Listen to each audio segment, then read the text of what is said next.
এত digital, 2-4 minute আগে উঠতে চায় না। ইমাম সাহেবরা, মুয়াজ্জিনরা এত এখন সমাজকে নষ্ট করছে, তারাও একেবারে মুসল্লিদের দাস হয়ে গেছে, গোলাম হয়ে গেছে। আর 5 মিনিট বাকি আছে, আর 15 মিনিট আছে, তাড়াতাড়ি উঠেন। কে বলেছে আপনাকে এগুলো বলতে? এই গোলামের মানে নাকি? আপনি কি মুসল্লির চাকরি নিয়েছেন যে 15 মিনিট বাকি আছে এটাও আপনাকে বলতে হবে?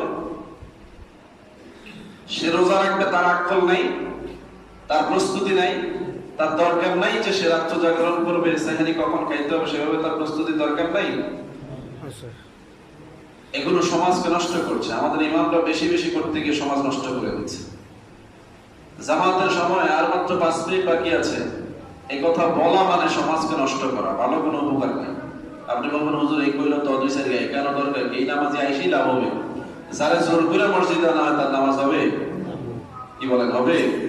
তো মাইকতে তো আপনি একরকম জোর করেই আনতেছেন, চিল্লায় চিল্লায় তাদের মোটামুটি খাইলে খান নাইলে দেয়া লাগবে, এরকম কথা আছে না? এইরকম করে যদি তাদের সেহরি খাওয়ান তাহলে কি হবে? সাহারিতে বরকত আছে, রাসূল বলছে কি সাহারিতে বরকত পাওয়ার জন্য তার তো আগ্রহ নাই, তার তো জোর করে গেলানো হচ্ছে যাতে দিনের বেলা সে কষ্ট না পায়। লোকের রোজা হবে, রোজা মানেই হচ্ছে খোদার কষ্ট উপলব্ধি করা।